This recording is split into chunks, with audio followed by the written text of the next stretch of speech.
Hello, I'm Marianne Mashiri and this is the Iran War Today, our daily briefing bringing you up to date with all you need to know on the US-Israel war with Iran. Well, let's start with some of today's key developments now. The US military launches a fresh wave of strikes against Iran for the fifth day in a row. President Trump has warned power plants and bridges could be hit if Tehran doesn't accept a deal. Iran says it could intensify its attacks to include other oil and gas exporting routes. With this escalation, what are the prospects for re-establishing peace negotiations?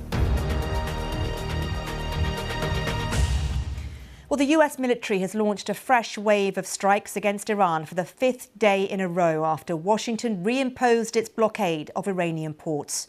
US Central Command claims the latest barrage is designed to degrade Tehran's military capacity to attack commercial shipping in the waterway.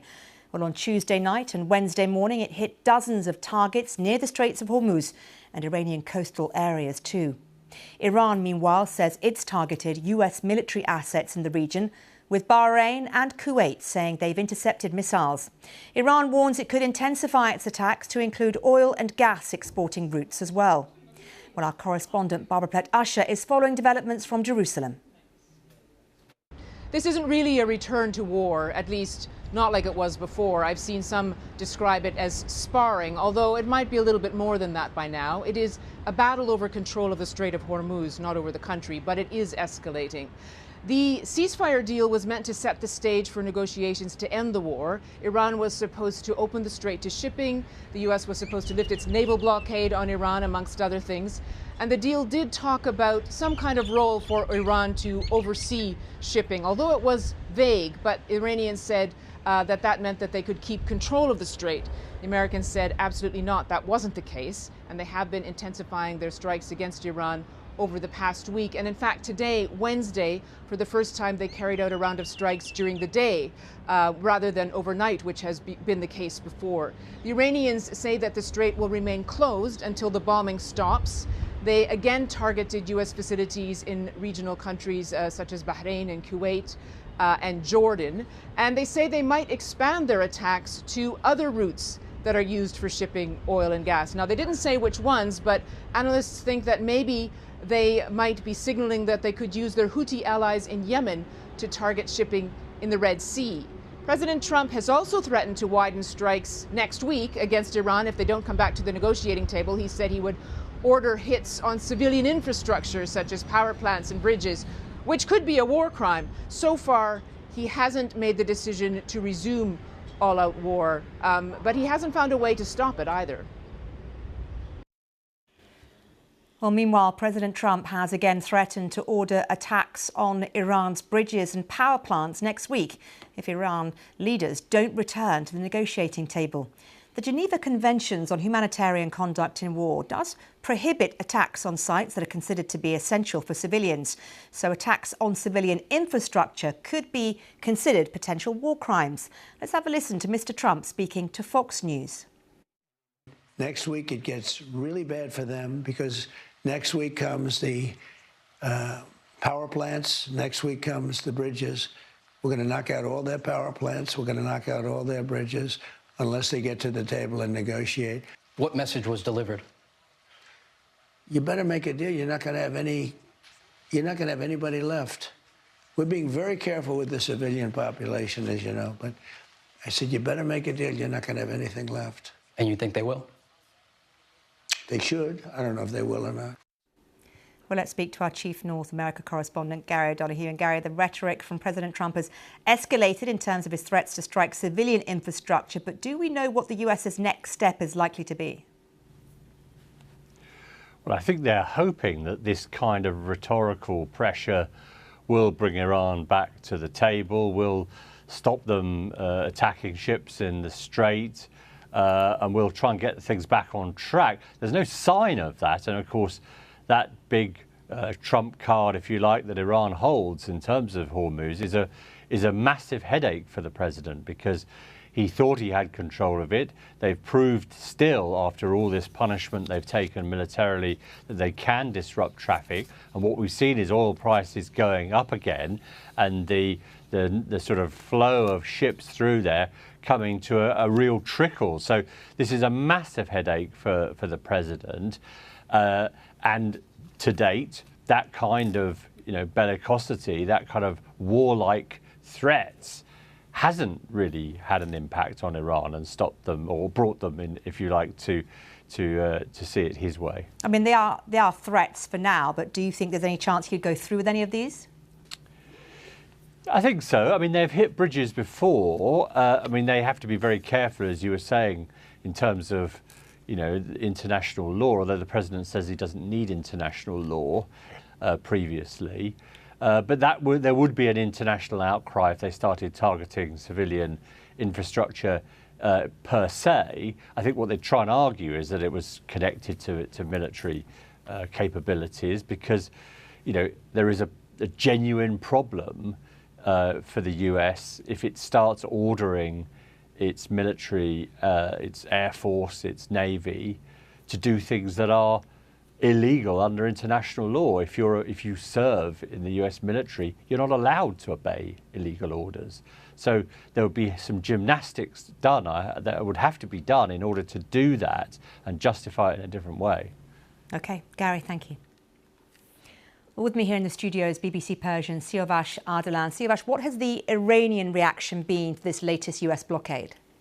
Last night, the spokesman of Iran's foreign ministry had said, we will not negotiate with the U.S. under such conditions of duress, and said if the U.S. thinks that by using brute force we will open the Strait of Hormuz, they are mistaken. So a very strong message of defiance by Iran. And of course, the communique that was issued by Iran's Revolutionary Guards in reaction to the resumption of the blockade against Iran, saying that if we can't export our goods to the international community, then none of U.S. allies can do the same, which probably means getting the Houthis to close the Strait of Bab el-Mandab, putting more pressure on global economy, and maybe even targeting ships in the Indian Ocean. Has there been any reaction to those threats that we heard from President Trump and that Gary was talking about hitting roads, bridges, civilian infrastructure? Well, because it's not the first time that he's making these threats, it's not like Iranians will each time respond to every single comment that he makes. But I don't think it's going to make Iranians back down. They're already feeling the pain through this relentless U.S. attacks that is centered in the southern parts of Iran, affecting coastal communities, civilians. The President Trump may be saying that we will hit bridges and power plants, but already a lot of civilian infrastructure is being hit. More than 30 civilians have been killed. So people in those communities, their lives have been devastated. A lot of the fishermen boats have been ruined. Ports have been hit. Already they're feeling like civilian infrastructure is impacted. So I don't think President Trump's words is going to affect the calculus. Is it easier to get through to Iranians now within Iran and to talk to them and get, the kind of feel of what's happening there compared to before? Yes, the internet is on and the connection is good. We can see a lot of feeds on Instagram, which Iranians are very prolific, through which they're publishing videos of what's going on and the places that have been impacted, how people are feeling. So it gives us a good sense of how the public is feeling about this. Okay, Siavash, good to talk to you. Thank you. Well, Iran has made it clear that any deal with the US is also dependent on Israel ending its strikes in Lebanon. Well, Israel and Lebanon have been holding talks in Rome today. The focus is on establishing areas which will be occupied by the Lebanese army with the disarmament of Hezbollah, followed by the pullout of Israeli soldiers. Let's hear more now from our correspondent Hugo Bachega, who's in Beirut. The talks in Rome were focused on the implementation of the framework agreement that was reached by Lebanon and Israel last month, and in particular the implementation of the so-called pilot zones. These are villages where there will be the disarmament of Hezbollah, the pullout of Israeli troops, and the deployment of the Lebanese military. But there has been no timeline, no dates announced for that to happen. And this has been the source of some frustration, some discontent here in Lebanon, with Lebanese officials saying that Israel has been delaying the implementation of those pilot zones. And this is seen as a crucial first step for the possible withdrawal of Israeli troops from that strip of land that is now under occupation in southern Lebanon. Now, Israeli officials described this area under occupation as a security buffer zone needed to protect communities in northern Israel from Hezbollah's rockets and drones. And they say that those Israeli troops are going to stay there indefinitely.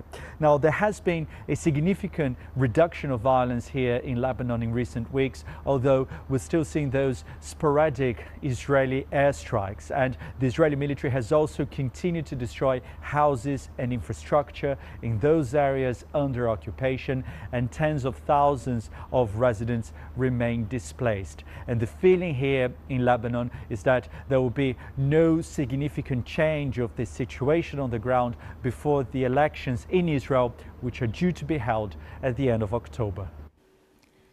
Well, as the fragile truce between the US and Iran seems to be tipping back into war, what now for the peace process? Well, there's still hope that international mediators may bring the countries back to the negotiating table. But the biggest fault line is, of course, the status of that strategic Strait of Hormuz and how it's controlled. Is it possible to break the deadlock? Well, with me now is our chief international correspondent, Lise Doucette. And as reality of this renewal of this US blockade sets in Iran, where do you think we stand now?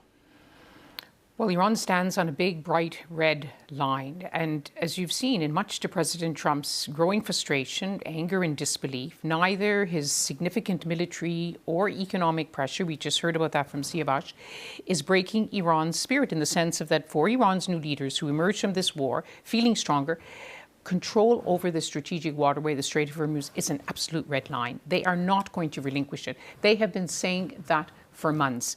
And the problem is now that they see in the wording of this very vague, extraordinarily vague memorandum of understanding, so-called, from last month, that gives them in clause 5, Iran has to come up with some, using the best of its assets, arrangements for the free flow of traffic. And for Iran, that says, yes, we have sway over this strait. They are not going to give up this. And President Trump now has very few options. He can return to all-out war, which he's threatening to do, but he knows this is not going to work. Or he can do as he's done in the past. This has always been his off-ramp, which is that he says, Iran has been sending me messages. They're desperate to talk.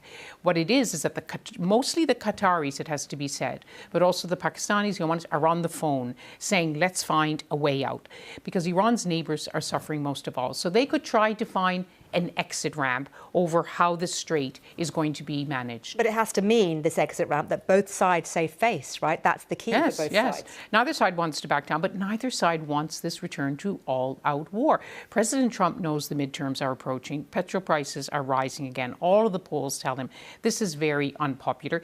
He promised a war that would take only 4 to 6 weeks. It's now in its 20th week, and Iran doesn't want, for all of its bravado, it has suffered significant military and economic losses. I was staggered, Marion, on recent trips to Iran, just how much people are suffering. 80% inflation, millions of job losses, but neither one will want to be seen. Both of them think that the other will blink first. And what we've seen in the past is it's usually President Trump. OK, Lise, thank you very much. Whether you're joining us on YouTube, TikTok, Sounds, radio or TV, thanks for your time. That's all from the Iran War Today.